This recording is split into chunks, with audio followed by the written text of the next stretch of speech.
Peace, Brother Williams. What's happening, good brother? Can you hear me? Mic check. Give me a one if you can hear me.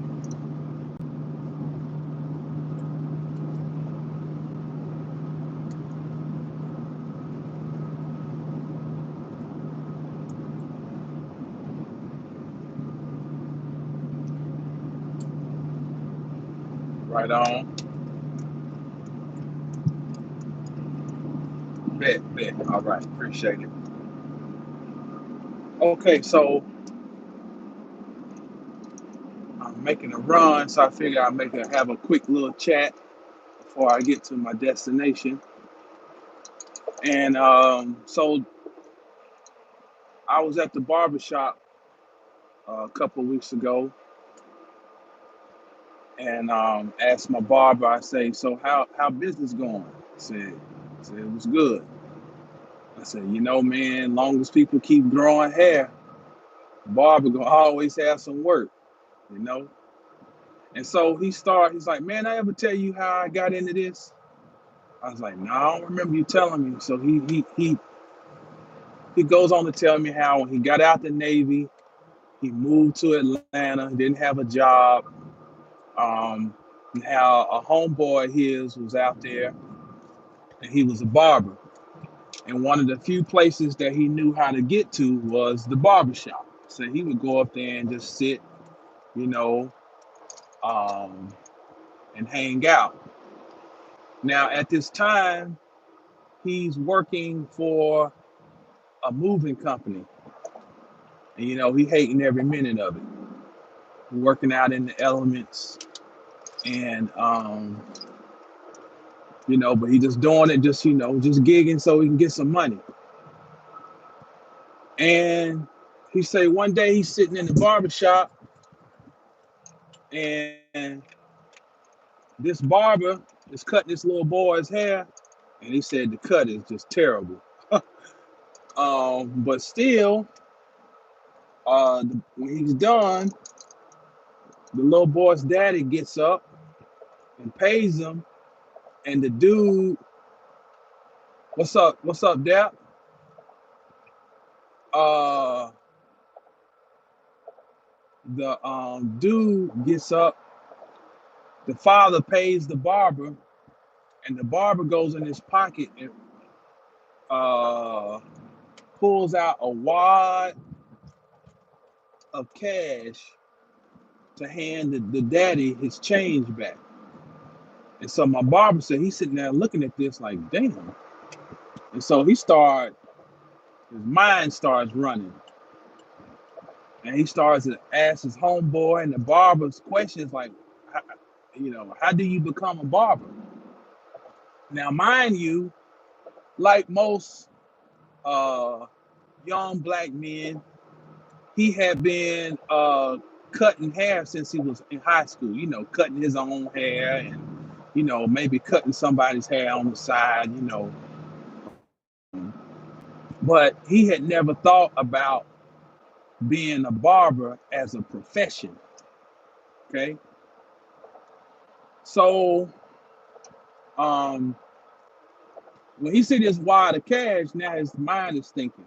So they start telling him stuff, about, what it takes. You got to go to barber school and all this.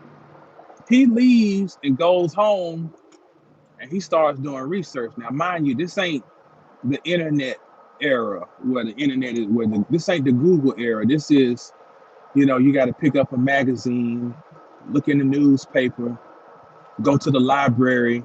This is that era. So he starts doing all this research. He calls the barber school the next week and finds out that, hey, he's a military person, so his school would be completely paid for. And so while he's working still at this job that he hates, he's going to barber school at night. Now, so here we are, some 20 something years later, and this is his profession, and he's peace wise feminine. This is his profession, and he's excellent at it. He's proficient at it. Okay. Um, so I got to thinking while he's talking, you know, and I'm seeing, I'm hearing and seeing astrological motifs unfold as he's talking. And immediately it pops up in my head, action versus fate. As fate would have it, he was in the barbershop at the right time when there was a certain exchange that would occur that would pique his interest. Okay. And by piquing his interest, it would then spur him to act. But before he had already had his interest piqued, he had taken a certain action years ago. He had taken the action of, I need my haircut. I might not, my mama might not necessarily have the money. I don't have the money. Hey, I'm gonna figure out how to cut my hair. That's an action. Okay. But because he took that action years prior, when he was in a fatalistic situation where he just so happened to be somewhere at a certain time, it then spurred another action. Also, because he had taken the action of going into the Navy, it's another thing. It then, all these things, these prior actions, lined him up for this moment of fate that would spur a new action. What am I getting at? The horizontal axis is on the polarities on the horizontal axis are Aries and Libra. Now, they're both cardinal signs, but Aries is the epitome of what a cardinal sign is. It's action. Aries is the epitome of action. Now, the word action, from it's in reduced down to act. It comes from a root, ag. So even when we say agriculture, that's an action. So ag means to lead, to push, to drive.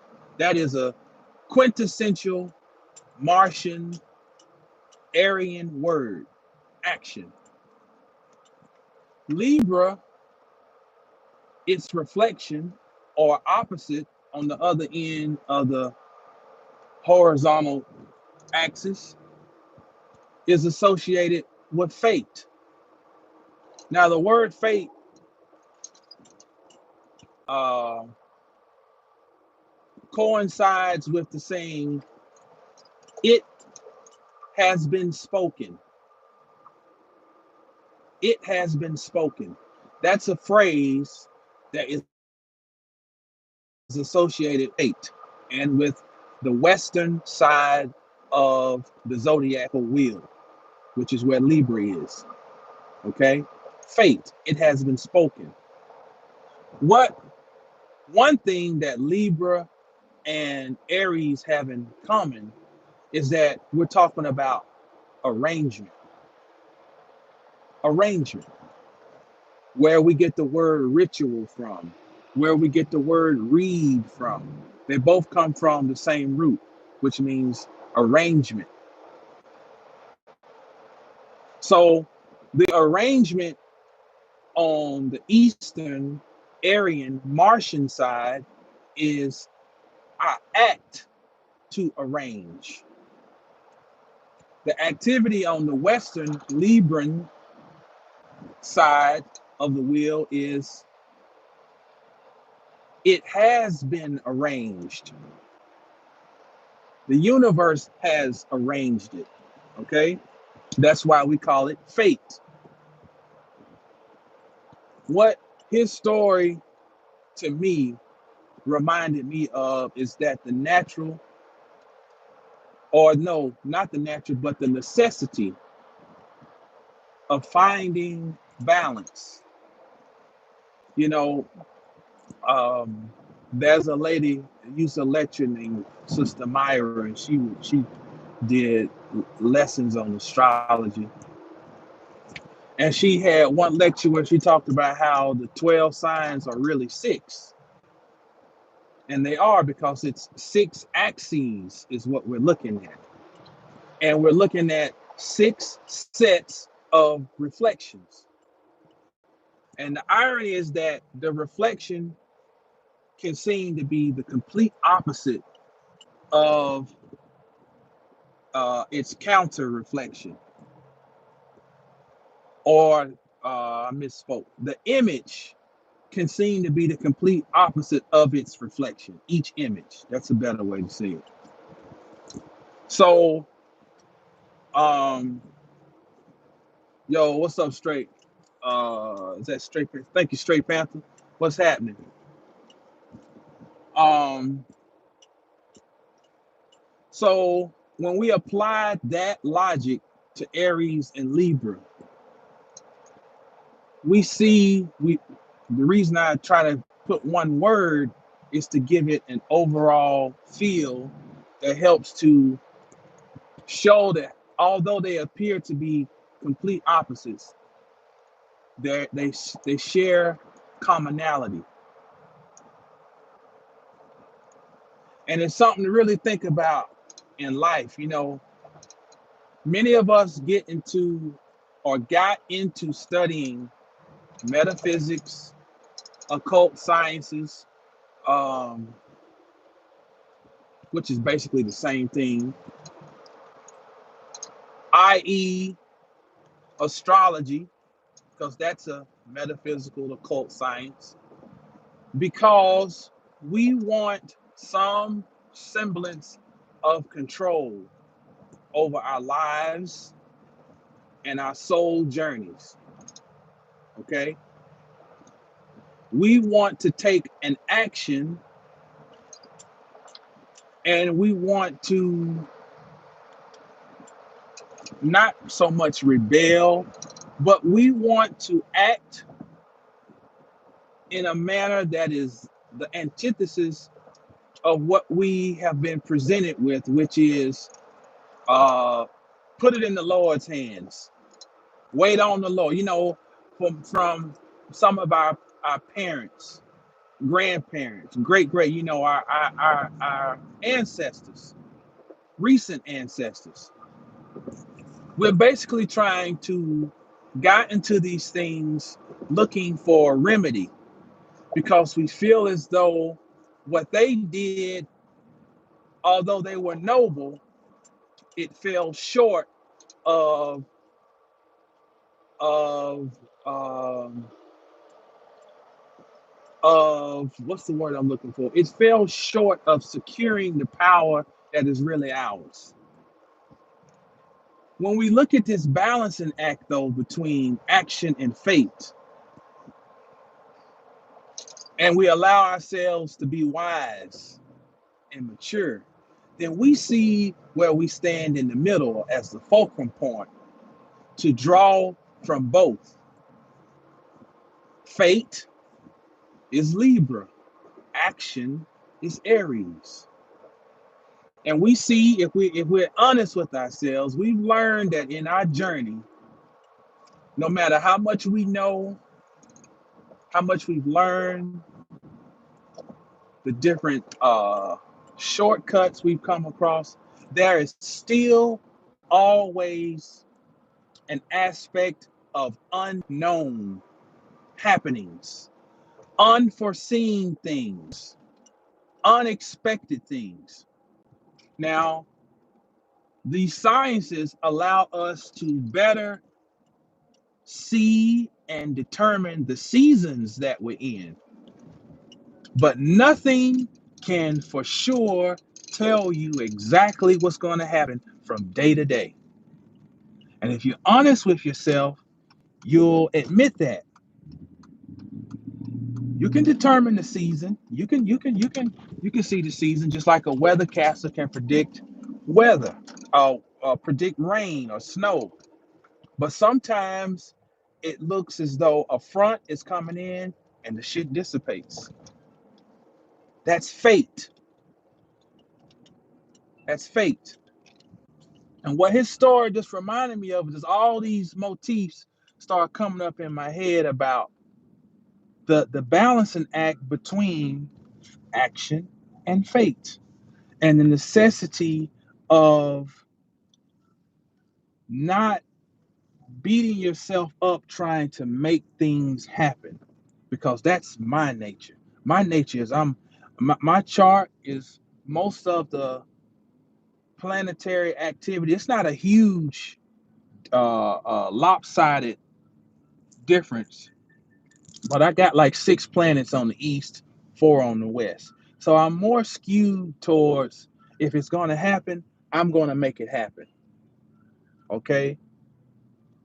But the reality is, we have an east and a west for a reason. Just as like we have a north and a south.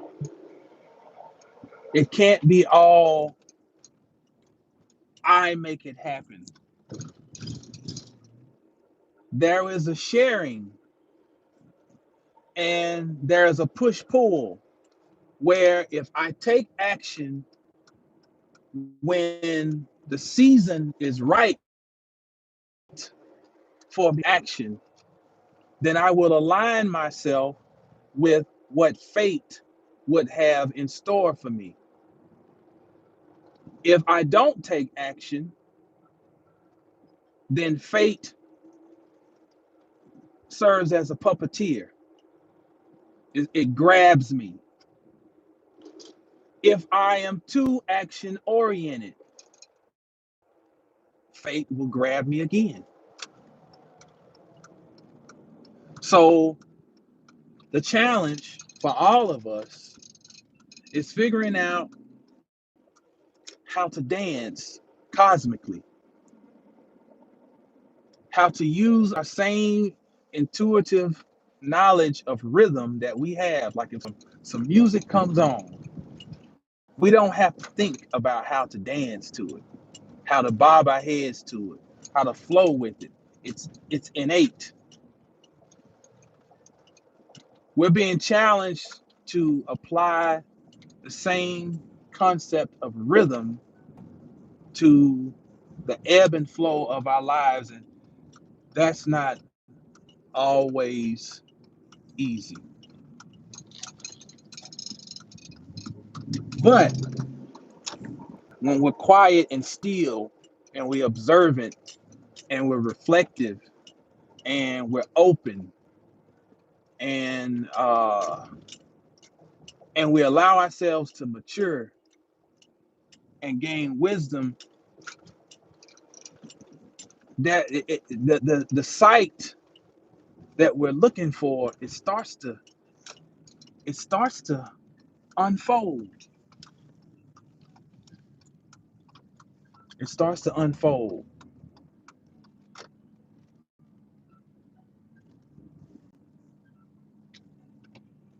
And we start to see how we can better play this cosmic game. I have just arrived. What's happening, BK Trainer? Uh, so I'm here at the landing point. I'm coming to record some music real quick. So a little excited about that. Peace, Erica. How you been, Erica? Ain't seen you on here in a while.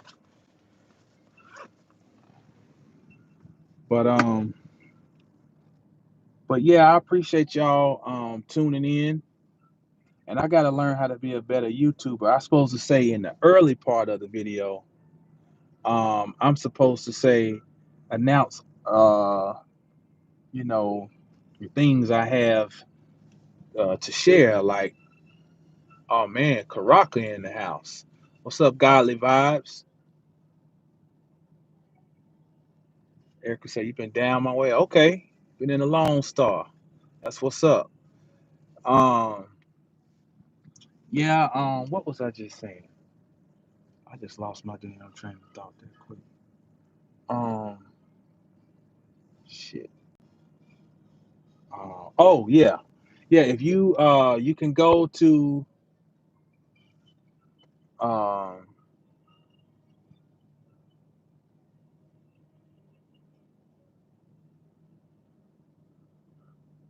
Oh, did I say it wrong? Karate. Well, let me just stop. I'm sounding like I sound like one of our friends that we listen in the Caribbean. All right, my bad. Is it Karasha? Karacha? Um, um, so on my website, mastersofthecosmos.com. Oh, okay. I still can mess that up because is it Karasa or Karaso? I'm gonna go look that up when I get off here. Um, you go to the website if you're interested. You can get your birth chart reading. Um, you can also get you a 360 reading. You can go and look on there and see what all that's about. But readings are they're very thorough. They're that's the best word. They are thorough, and I would like to say they're on point. But go check that out, mastersofthecosmos.com. You go over there, you click on birth chart reading, and you can learn more. But I appreciate y'all tuning in. About to go on here and put these balls down and see what it do. Hopefully y'all enjoy what we got for you. As always, stay down till you get up. When you get down, stay down till you get up. And when you get up, stay down. I don't even know my own shit. Peace.